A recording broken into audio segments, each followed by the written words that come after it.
وعلى آله وصحبه أجمعين أما بعد فإن أصدق الحديث كتاب الله وخير الهدي هدي سيدنا محمد صلى الله عليه وسلم وشر الأمور محدثاتها وكل محدثة بدعة وكل بدعة ضلالة وكل ضلالة في النار.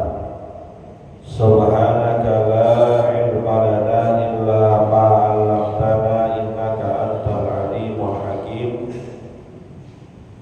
رب اشرح لي صدري ويسر لي أمري واحلل عقدة من لساني يفقهوا قولي. Yang sama-sama kita hormati dan muliakan guru kita Ustaz Dr. Andes Haji Asman bin Haji Abdul Rahim, Ketua Masjid Al-Istiqomah Ustaz Haji Asmari bin Kiai Haji Abdul Rashid, Bapak-bapak hadirin jamaah yang dimuliakan oleh Allah. Alhamdulillah kita masih bisa hadir di majelis ilmu, majelis kebaikan, majlis yang insya Allah mengantarkan dan memudahkan kita menuju surganya Allah Subhanahu wa Ta'ala. Amin ya rabbal alamin. Kita awali pengajian ini dengan baca surah Al-Fatihah. Kita niatkan pahalanya sampaikan kepada pengarang kitab yang kita kaji, yaitu Al-Habib Abdullah bin Alawi bin Muhammad Al-Haddad Al-Hadrami Asy-Syafi'i, juga kepada orang-orang yang telah berjasa mewakafkan harta dan tanahnya untuk kepentingan masjid kita ini, pada orang tua kita, kakek nenek kita, serta famili, saudara serta guru kita yang telah meninggal dunia, wabil khusus mereka yang pernah menyebarkan ilmunya di tempat kita, di antaranya almarhum Al-Maghfurlah Kiai Haji Ahmad Rifian Hidayat LC, almarhum Al-Maghfurlah Kiai Haji Abdul Rashid bin Haji Muhammad Siddiq, almarhum Al-Maghfurlah Kiai Haji Abdul Rahim bin Haji Muhammad Siddiq, almarhum Al-Maghfurlah Kiai Haji Anwar bin Haji Muhammad, almarhum Al-Maghfurlah Kiai Haji Abdul Rahman bin Haji Salihun. Semoga Allah Subhanahu wa Ta'ala ampuni segala dosa dan kesalahannya, Allah terima amal ibadahnya, Allah jadikan kuburnya raudhah min riyadil jannah. Biniyatul qabul wa bijahir rasul. Al-Fatihah.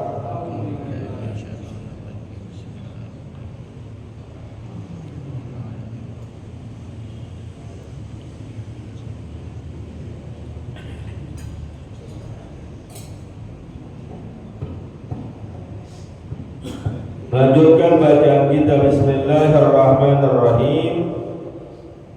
Qala al-mu'allif rahimahullahu ta'ala anhu wa qala Ali radhiyallahu ta'ala anhu, al-ilmu khairun minal mali.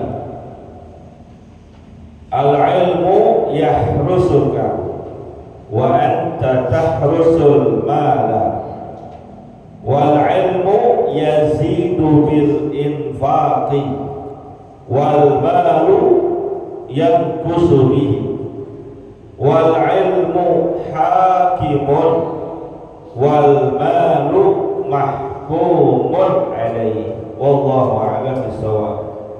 Hadirin jemaah yang dimuliakan oleh Allah Subhanahu wa Ta'ala, melanjutkan pembahasan kitab An-Nasaihud Diniyah wal Wasaya Al-Imaniyah karangan Al-Habib Abdullah Al-Haddad, pada pembahasan tentang keutamaan menuntut ilmu.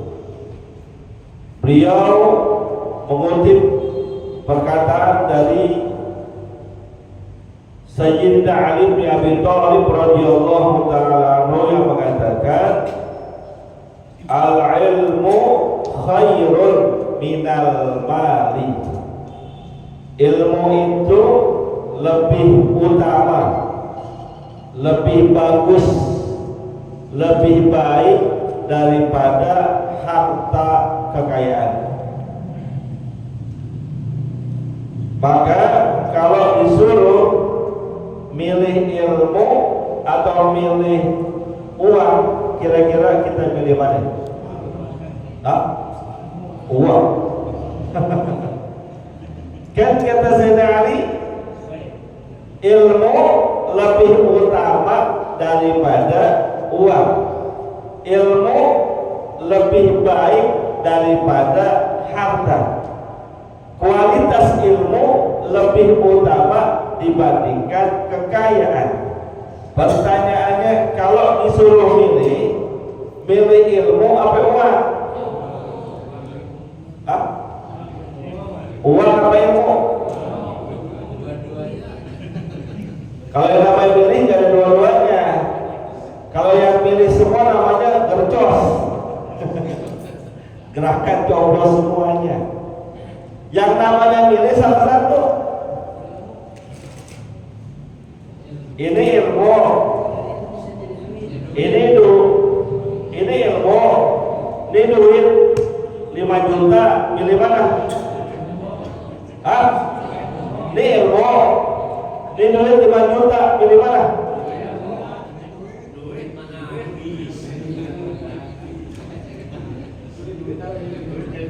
Ngaji bertahun-tahun gini doang dapatnya. Ilmu mah udah sering Pak Ustaz, tiap hari mah ngaji 5 juta yang jarang-jarang.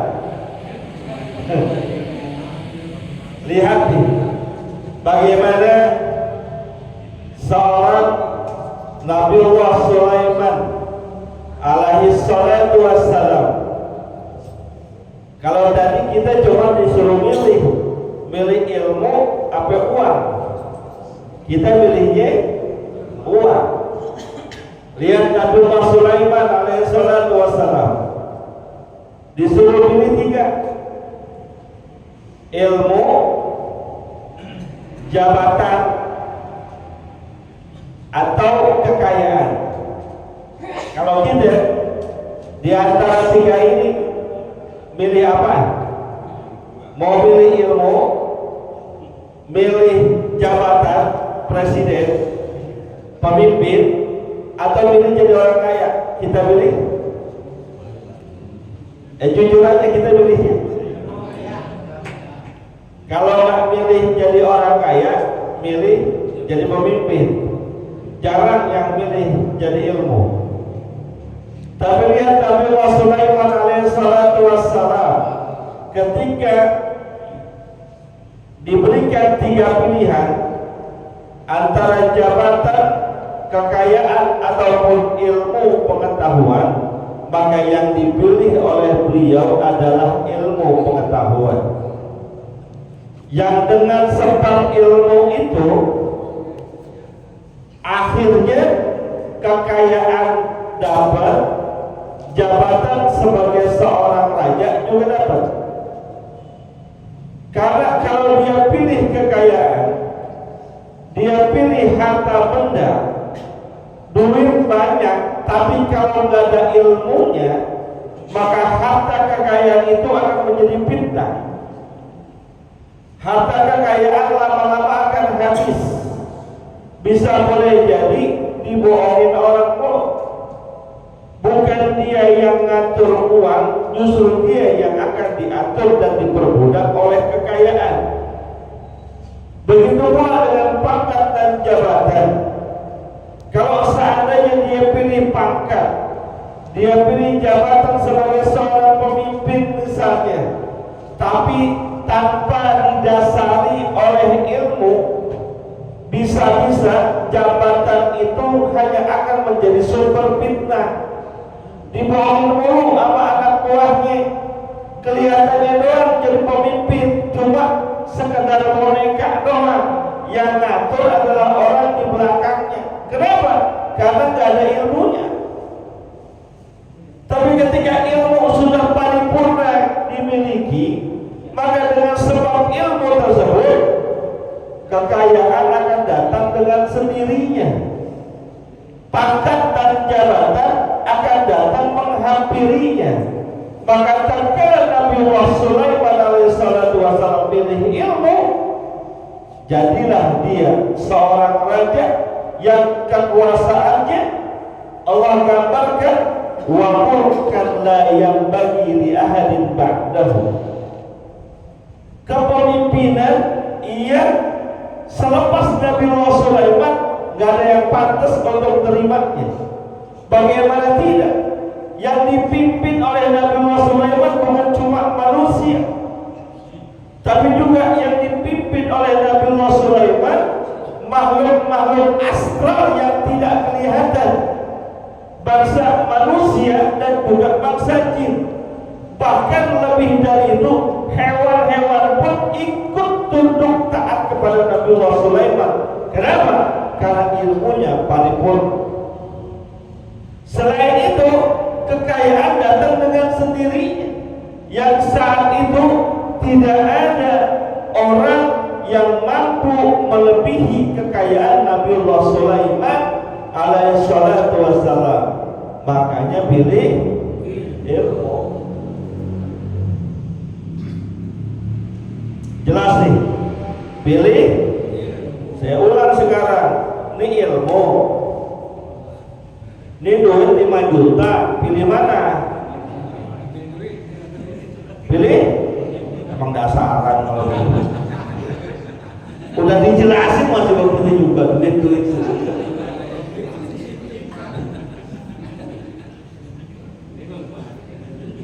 Kenapa Sayyidina Ali bin Abi Thalib radhiyallahu ta'ala anhu mengatakan ilmu lebih baik daripada harta?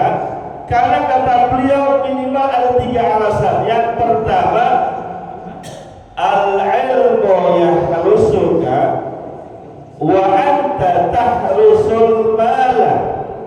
Kalau engkau memiliki ilmu pengetahuan, terutama ilmu pengetahuan tentang agama, kita tahu mana yang halal, mana yang haram, bisa membedakan mana yang baik ataupun yang buruk, maka ilmu tersebut bakal jagain kita. Hidup jadi lempeng dan terarah, gak sehidup-hidupnya, gak selagu-lagunya. Mau berbuat begini, ingat, kan kemarin dikasih tahu dalam pengajian, yang kayak gini gak boleh, tahan diri. Mau berbuat kezaliman, ingat, dulu Ustaz pernah ngajarin, zalim kepada seorang manusia di muka bumi, seandainya pun tidak terbalaskan di dunia, akan dibalaskan di akhirat. Jangan. Mau ngaco hidupnya, mau belok-belok hidupnya, diingetin nama ilmu. Ingat, ente bakalan mati, dan mati itu kapanpun bisa terjadi. Ainama takunu yudrikumul mautu walau kuntum fi burujin musyayyada wa ma tadri nafsun bi ayyi ardin tamut wa ma tadri nafsun madza taksibu ghadan. Manusia gak bakal tahu di negeri mana dia bakal meninggal dunia. Manusia juga gak bakal tahu apa yang akan terjadi besok. Dimanapun kita berada, bisa boleh jadi mati. Khawatirnya ketika berbuat yang belok-belok, berbuat kemaksiatan, lagi jauh dari Tuhan, saat itu kita meninggal dunia, maka meninggalnya su'ul khotimah. Nahan diri kita. Ilmu yang kita pelajari bakal jagain kita, jagain hidup di dunia agar lebih lempeng. Sekalinya pun rada belok, bisa balik lagi. Tapi kalau orang nggak ada ilmunya, sekalinya belok bukan cuma tergelincir, tublek. Kalau orang nggak ada ilmunya, bukan hanya kemaksiatan yang dia lakukan, bahkan dia akan terus-terus terbenam dalam lembah kemaksiatan. Karena nggak ada remnya, ilmu, iman, takwa yang nempel sama kita ini ibarat dalam kendaraan adalah rem. Kendaraan yang bagus ada gasnya, ada remnya. Manusia juga begitu. Manusia yang bagus adalah manusia yang ada hawa nafsunya, ibaratnya gas, dan juga ada remnya, yaitu iman, takwa, dan ilmu. Kalau dia cuma punya gas doang, berkendaraan cuma gas doang, bisa-bisa nabrak, bisa-bisa bencana. Begitu pula manusia, kalau cuma ada nafsu doang, nggak ada remnya, nggak ada yang menjaganya, urusannya nabrak. Apa yang ditabrak? Perintah Allah. Yang dilanggar adalah garis-garis batasan yang Allah sudah berikan. Kalau sudah nabrak, namanya melampaui batas. Kalau sudah melampaui batas, kudu dicuci dulu, ntar di neraka binasa kita. Tapi sebaliknya, adanya rem doang, nggak ada nafsu, nggak ada gas, nggak bisa jalan. Manusia perlu ada nafsu. Motor, mobil perlu ada gasnya supaya bisa jalan. Kalau manusia cuma punya rem doang, cuma punya iman doang, cuma punya takwa doang, cuma punya ilmu doang, nafsu nggak ada, nggak jalan. Makan ogah, ya namanya nggak ada nafsu. Sama perempuan ogah, nggak nafsu. Nyari duit ogah, nggak nafsu sama duit, nggak bagus. Yang bagus ada hawa nafsu sebagai gasnya, ada iman, takwa, ilmu sebagai remnya, itu yang sempurna. Maka ilmu ini sebagai rem yang menjaga keselamatan perjalanan kita. Tapi sebaliknya, wal malu wa anta tahrusul mal. Tapi kalau untuk urusan harta, bukan ente yang dijaga harta, tapi ente yang jagain harta.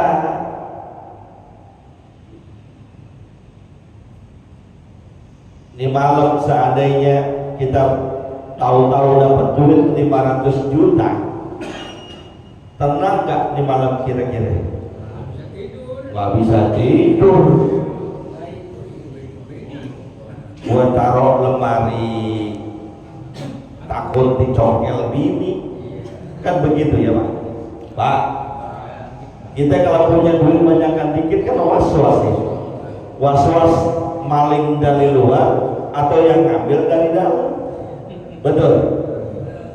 Kadang-kadang udah rapi kita simpan, udah kita umpetin, masih ketahuan juga.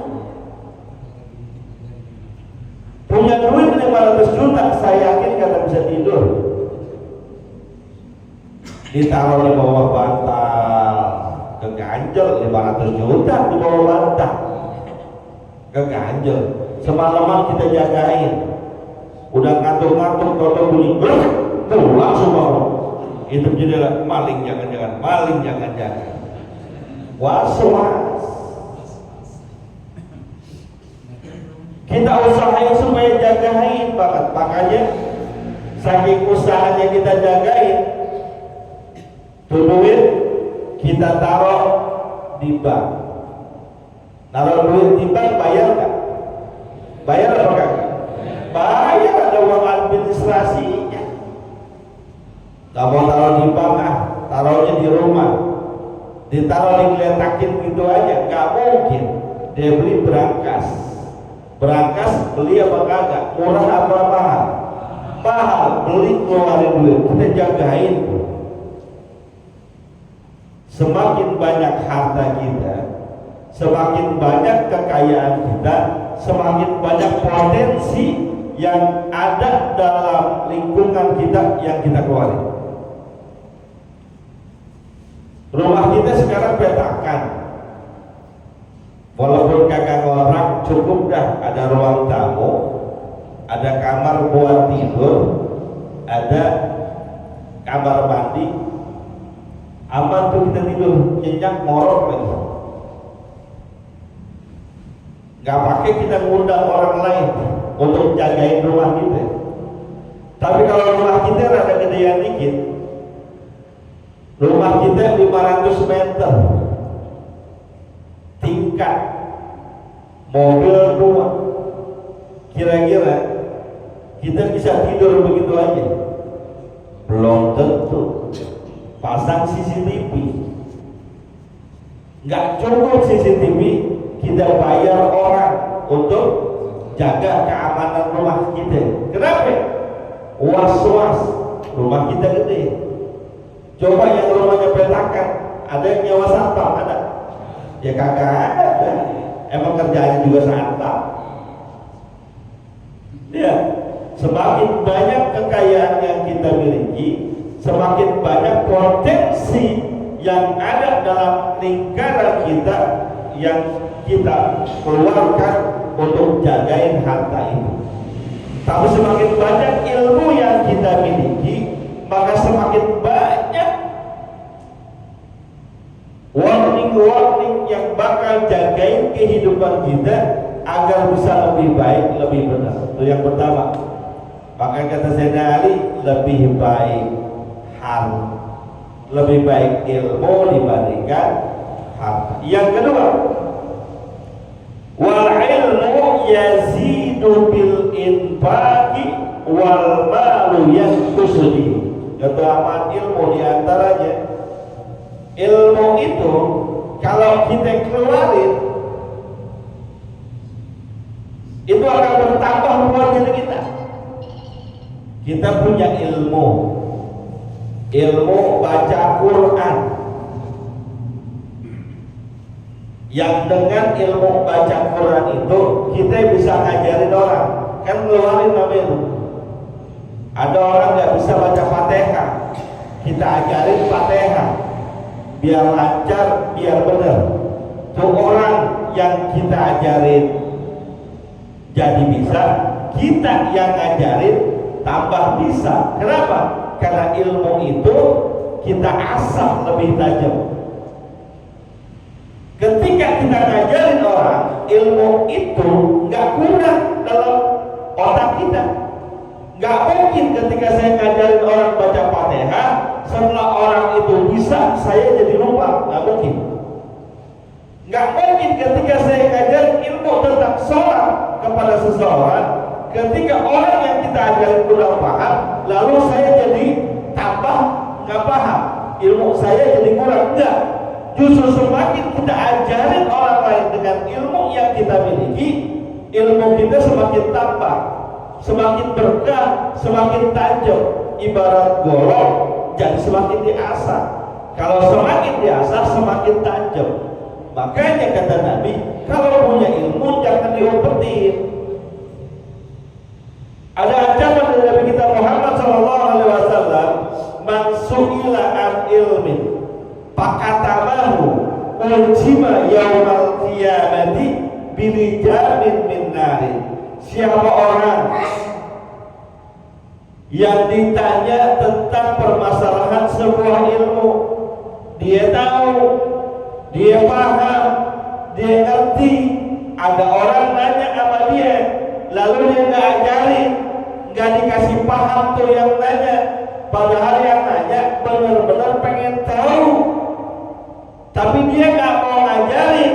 Maka yang menyembunyikan ilmu tersebut nanti di hari kiamat akan ditol, akan mulutnya itu disegel oleh Allah dengan segel dari api neraka. Maka sebagai penghormat orang yang sudah memiliki ilmu pengetahuan, jangan juga petantang petenteng. Ayo, ada yang mau nanya kan nih? Mumpung saya lagi banyak ilmu nih. Jangan. Kalau forumnya forum kajian ilmiah, silakan. Jangan petantang petenteng dengan ilmu, dan kalau ada yang nanya jangan diumpetin. Pak Ustadz, saya mau nanya dong. Kalau saya sholat, imamnya peci hitam boleh apa enggak? Pak, kita sholat jemaah, imamnya peci hitam, boleh apa kagak? Boleh apa kagak? Hah? Boleh apa kagak? Boleh. Enggak, kenapa nggak boleh? Nah, pinter tuh namanya.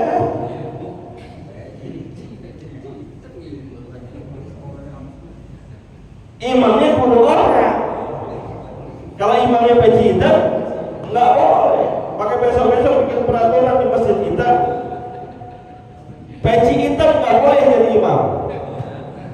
Cocok nggak? Setuju nggak? Kenapa nggak boleh? Yang boleh jadi imam orang yang fasih bacaannya.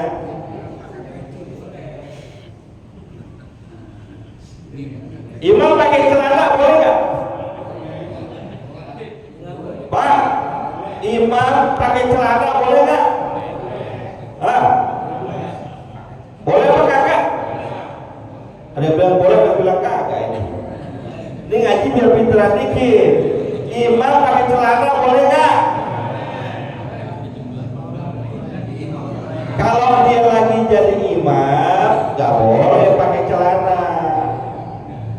Tapi kalau sebelum jadi imam pakai celana, ini nanya beneran nih, ada orang nanya beneran tentang ilmu, terus kita nggak jelasin, dosa. Kecuali itu orang ngetes, buat tes nih guru paham apa kagak, dites gurunya. Kalau ada orang tanya ke kita sifatnya ngetes dan kita yakin kalau itu cuma ngetes, nggak dijawab nggak apa-apa. Tapi kalau yang ditanya memang benar-benar fundamental, dia nggak paham atau dia udah paham tapi pengen bikin orang lain paham, dia udah paham nih, ada orang lain yang nggak paham, tapi dia yang nggak paham nggak tahu. Contoh, Pak Ustaz boleh nggak ketika saya bangun dari ruku, Sami Allahu liman hamidah, tangan saya diayun-ayun. Dia tahu kalau sebenarnya menurut mazhab Syafi'i, fikih Syafi'i itu nggak boleh bergerak lebih dari 3 di luar gerakan sholat. Dia udah tahu.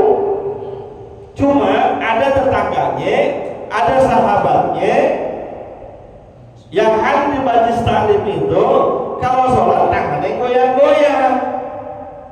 Nah, mumpung nih saya nanya supaya guru jelasin agar teman saya tuh yang kalau sholat goyang-goyang bisa paham. Oh, yang sholat begitu nggak boleh, berarti saya sholatnya salah. Kayak gitu nggak apa-apa. Tapi kalau yang ngetes jangan. Kan kita bisa tahu nih ngetes nih. Kalau ada yang ngetes ya kita ijab jawab. Maka siapapun kita, kalau memang kita tahu yakin jawabannya tentang permasalahan yang ditanya, jawab. Tapi kalau kita ragu-ragu jangan juga. Bang, iya, ente kan suka ngaji tuh kemana-mana, iya. Saya mau nanya tuh Pak, kalau begini-begini boleh nggak hukumnya? Kita ragu-ragu,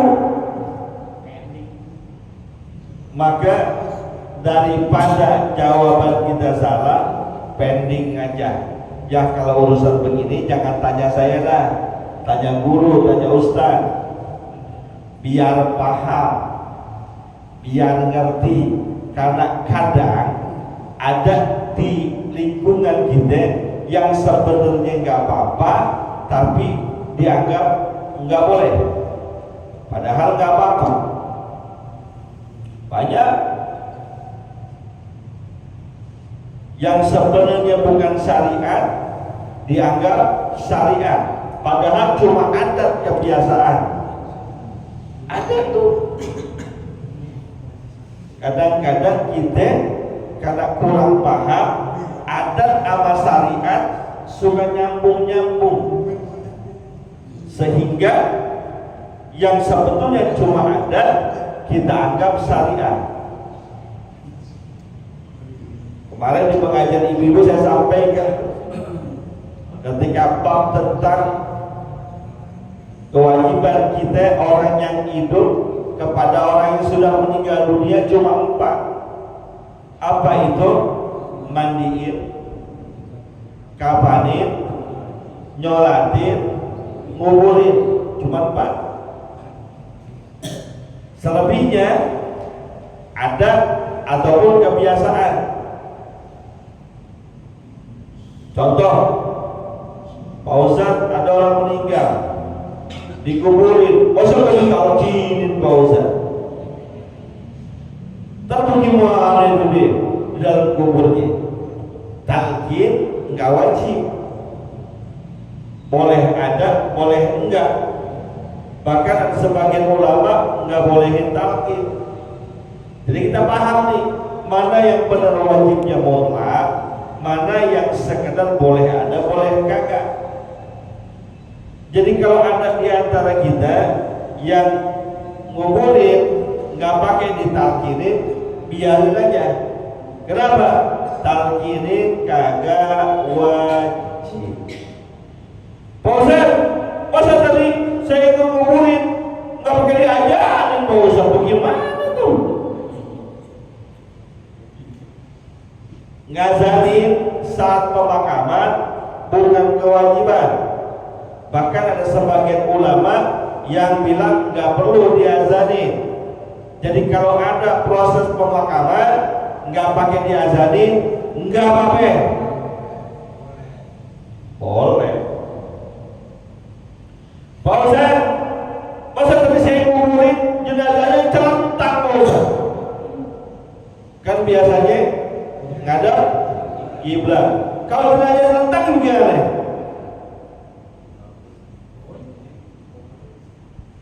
Boleh nggak? Siapa bilang boleh?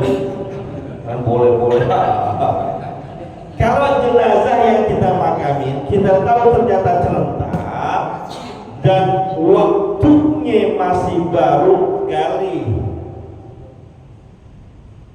hadapin kiblat atau ke arah kiblat selama jenazahnya masih belum rusak. Kalau jenazahnya udah rusak, biarin, udah kadongan. Nih kadang orang nggak paham mana yang benar kewajiban kita, mana yang sekedar ada. Kayak banget Pak Ustadz, dia kenapa? Meninggal bapaknya, tak kena tahlilin. Padahal duitnya banyak banget Pak Ustadz. Uang selawatannya aja 3 basko. Lo nggak bawa uang selawatan orang, lo hitungin. Pak, nih dengerin, dia kagak tahlilan meninggal orang tuanya kagak dosa. Ente ngomong begitu tuh nyinyir kan namanya tuh. Apaan kalau ditahlilin kayak gede bau pisang? Selawatan 3 basko, duitnya banyak. Cuma mau dikuasain doang sama anak-anaknya, dosa tuh. Nyinyir, gibah, ngomongin orang. Padahal tahlilan nggak wajib. Wah Pak Ustadz anti tahlilan, jangan-jangan udah beda pemahaman nih, jangan-jangan udah pindah haluan. Enggak. Bukan ada orang tahlilan, gue masih datang. Saya hanya ingin meluruskan kepada para jamaah bahwa jangan sampai tahlilan itu ada. Jangan sampai adat ini jadi merusak tatanan kehidupan kita. Berapa banyak orang yang gara-gara belain tahlilan, utang babanya kagak dibayar. Babanya punya utang, meninggal dunia. Ada tuh uang sholawatan ditutup buat operasional pemakaman sekian juta. Kan orang meninggal di Jakarta bayar ya. Hidup di Jakarta butuh duit, mati juga butuh duit. Nguburin bayar, mandiin kudu beli peralatan mandiin, nyolatin bayar nggak? Kagak, nyolatin bayar di mana? Nyolatin apa bayar? Kagak, nyolatin aja. Cuman kadang ustadznya sudah dikasih, kadang. Berapa duit? Lu mau tahu aja urusan gua. Keluar duit. Gede tuh. Terus bapaknya punya hutang yang meninggal, kagak dipikirin, justru dipikirin. Ini kita sedekah 27 hari nih. Habis sedekah 7 hari pakai fidyah.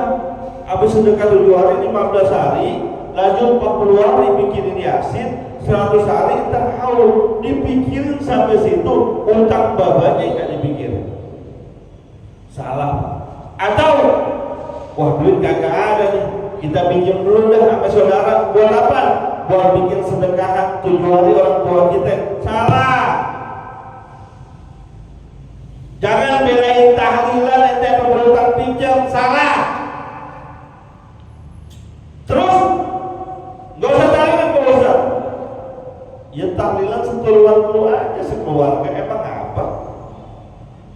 Enak kalau setuluan keluarga, nggak banyak pengeluaran. Daripada banyak pengeluaran tapi bak nyusahin kita sampai berutang pinjam. Sekali lagi saya tegaskan, tahlilan bukan syariat. Itu ada, kalau memang mau dibikin monggo silahkan, tapi jangan nyusahin.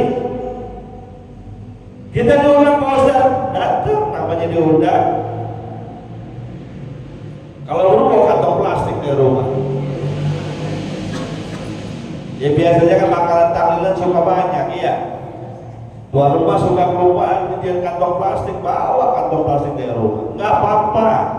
Tapi kalau memang tidak memberatkan, tuh ilmu. Saya kembali lagi pembahasan ini. Kalau kita berikan kepada orang lain, nambah ilmunya buat kita. Tapi duit kita kasih ke orang lain berkurang. Kita punya duit 200.000, kita kasih saudara kita 100, uang kita tinggal berapa? Berkurang 100. Bini kita minta gocap, kasih lagi tinggal berapa? Gocap. Anak kita mau berangkat sekolah, kasih lagi 20.000, tinggal berapa? 30. Kan kredit tante, tagihan daster seminggu 30.000, bayar habis. Habis. Tapi ilmu kita ajarin orang, kita ajarin anak kita, ajarin istri kita, ajarin saudara kita, ajarin tetangga kita, ajarin sahabat kita, makin nambah, makin nambah. Duit sekepok, mau merah kayak mau biru kita bagiin orang, habis nggak? Habis. Jadi lebih mulia ilmu apa duit? Pak, lebih mulia ilmu apa duit? Ilmu. Lebih milih ilmu apa duit? Bener ya? Lebih milih ilmu ya? Bener nih. Catat nih, dicatat sama Allah nih. Lebih milih duit apa ilmu? Ragu-ragu. Saya ulang dari pertama. Lebih mulia ilmu apa duit? Ilmu. Sepakat nih? Lebih mulia ilmu dibandingkan duit. Sepakat? Lebih milih ilmu apa duit?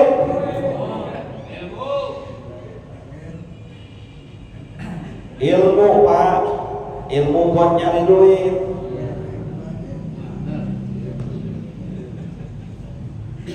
Yang ketiga, belum bisa kan ya? Yang ketiga, kata Sayyidina Ali bin Abi Thalib, wal ilmu hakimun wal malu mahkumul alaih. Ilmu itu menjadi penengah, menjadi pembela, menjadi hakim, menjadi yang memutuskan segala sesuatu. Dengan ilmu kita bisa memutuskan mana yang baik, mana yang benar. Dengan ilmu kita akan dibela nanti di yaumil qiyamah. Sementara harta itu yang bakal diponis, itu yang bakal diadilin. itu bakal dihitung oleh Allah, itu juga yang bakal dimintakan pertanggungjawaban oleh Allah. Kita punya ilmu bisa menimbang mana yang boleh, mana yang enggak, itu hakim namanya.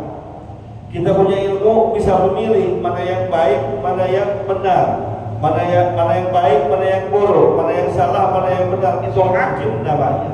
Tapi kalau harta yang kita punya, entar justru diponis oleh Allah. Dia jadi objek, akan diminta pertanggungjawaban oleh Allah. Min aina tasabtahu wa bima anfaqtahu. Itu duit yang ada di kantong ente 100.000, 50.000, 20.000, 10.000, 5.000, 2.000, 1.000 yang ada di kantong ente, yang ada di dompet ente bakal ditanya oleh Allah, dari mana dapatnya? Ngojek Pak Ustaz, parkir Pak Ustaz, uang kontrakan, uang kerja, halal, halal. Wa bima anfaqtahu, itu duit larinya kemana? Buat dirokok, buat main judi, buat poya-poya, atau buat sedekah. Allah bakalan tanya. Ini bapak punya duit di kantong 500.000, ya? Itu Allah detail nanyanya tuh. Itu 500.000 dikemanain, diinfakin berapa duit? Kalau punya duit 500.000, kita infakinnya berapa duit? Pak, di kantong kita ada duit 500.000, yang kita sedekahin berapa duit? Gocap, saya nggak yakin. Paling 2.000, betul. 5.000 dah. 5.000 kita infakin, yang 495.000 kita buat apaan? Itu yang bakal ditanya oleh Allah, bakal dihakimin oleh Allah. Maka semakin banyak harta kita, semakin banyak pertanyaan dari Allah. Semakin berat siksaannya, semakin berat hisabnya dari Allah. Itu duit. Tapi kalau ilmu, nanti di hadapan Allah dia akan belain kita. Nanti di hadapan Allah dia yang jadi hujjah kita. Hadirin yang dimuliakan oleh Allah Subhanahu wa taala, sebelum saya tutup, saya menyampaikan amanat dari Ketua Masjid Al-Istiqomah. Insya Allah malam minggu depan masjid kita akan merayakan peringatan Maulid Nabi Muhammad SAW.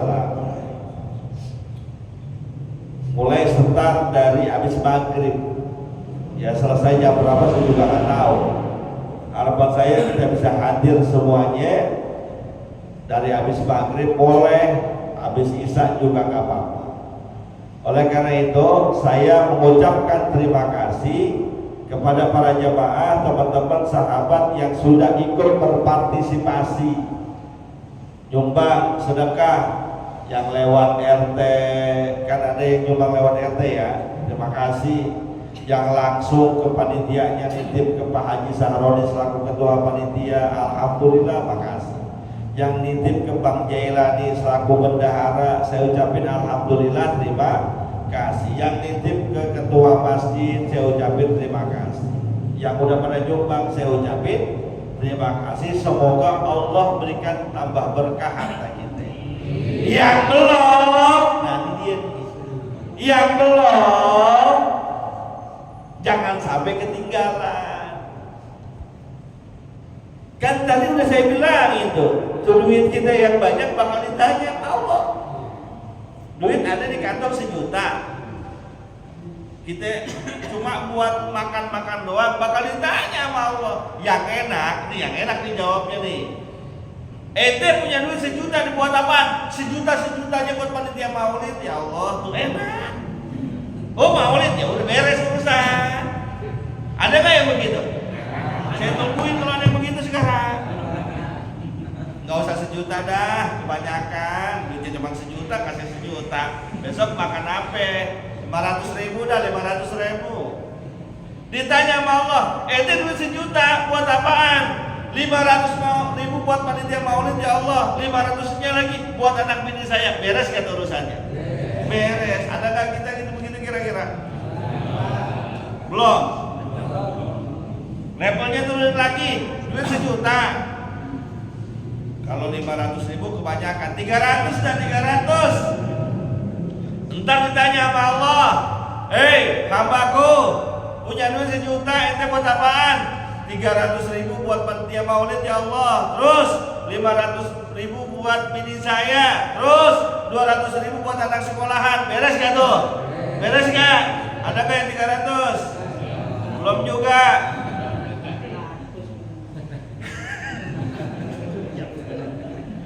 100 ya kali. Ya masa duit 1 juta 100 kagak keluar. Tapi berapapun itu yang kita keluarkan dari rezeki kita yang halal buat syiar agama Allah, buat dakwah. Ini buat dakwah nih. Ya buat dakwah Islam, buat kepentingan kita juga. Insya Allah Allah catat keberkahannya, Allah berikan kita nanti lipat ganda pahala yang luar biasa. Yang belum jangan sampai ketinggalan. Kalau yang udah saya ucapin terima kasih nih. Yang belum jangan sampai ketinggalan. Datanya ada sama saya yang nggak nyumbang, saya tahu orangnya.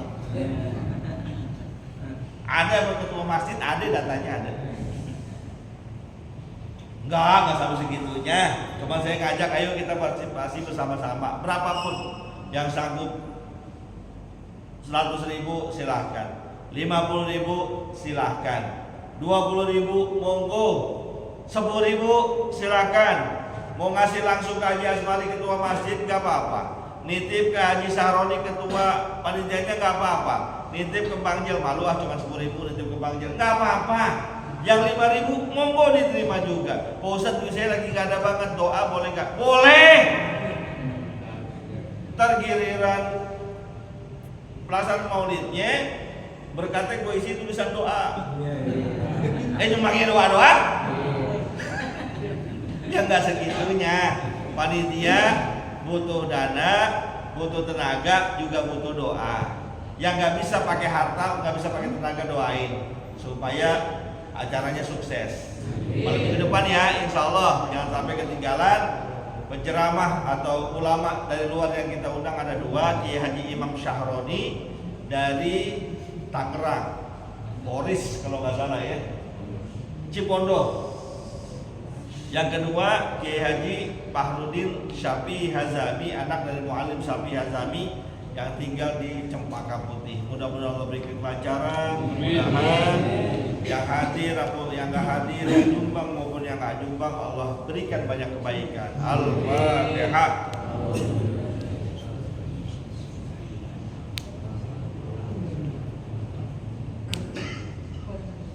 Qala Rasulullah sallallahu alaihi wasallam, afdalu ma qultu ana wan nabiyyuna min qabli la ilaha illallah.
Terima kasih, mohon maaf. Assalamualaikum warahmatullahi wabarakatuh.